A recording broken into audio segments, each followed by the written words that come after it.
चीजें रिड्यूस करेंगे तो भी आपकी प्रॉब्लम सॉल्व हो सकती है। जैसे कि अब कम सॉल्ट की बात आती है तो उसमें भी हमने ज्यादा नमक वाला खाना खाया है शुरू से तो हमारी हैबिट में है, लेकिन जो जो हमें हैबिट डेवलप करनी है उसके लिए हमें सॉल्ट की क्वांटिटी धीरे धीरे करके कम करनी है, ताकि बाद में जब हमें अचानक से एक दिन हमने बहुत सॉल्ट खाया, अगले दिन हमने थोड़ा सॉल्ट खाया तो हमें कोई डिफरेंस समझ में नहीं आएगा। तो आपको क्वांटिटी धीरे धीरे रिड्यूस करनी है।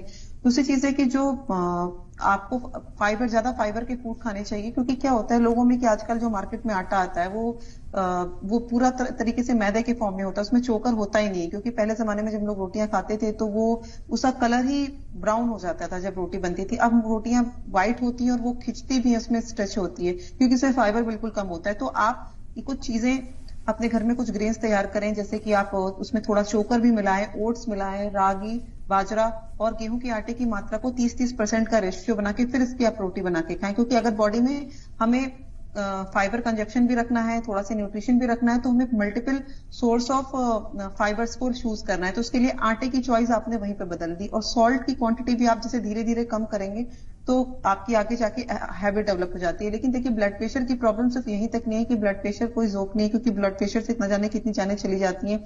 एक प्रेग्नेंट महिला के लिए हाई ब्लड प्रेशर उसके बच्चे की जान ले जाता है। और वहीं पे हार्ट की जो स्ट्रोक्स बढ़ने के चांसेस है, तो लाइफस्टाइल इंप्रूवमेंट में जैसे सर ने बोला कि अभी आप डेली आप कह रहे हैं कि जिम नहीं कर सकते, ये बिल्कुल यथार्थ है, ये बिल्कुल फैक्ट है। तो आप अगर डांसिंग, आपको अपना ब्लड प्रेशर कंट्रोल रखना है तो आप डांसिंग भी कर सकते हैं, आप योगा भी कर सकते हैं, और अपनी मेंटल स्ट्रेस को कम करने के लिए आपको स्क्रीन टाइम भी कम करना है। फोन का स्क्रीन टाइम भी आपको कम करना है। रात के टाइम अगर आप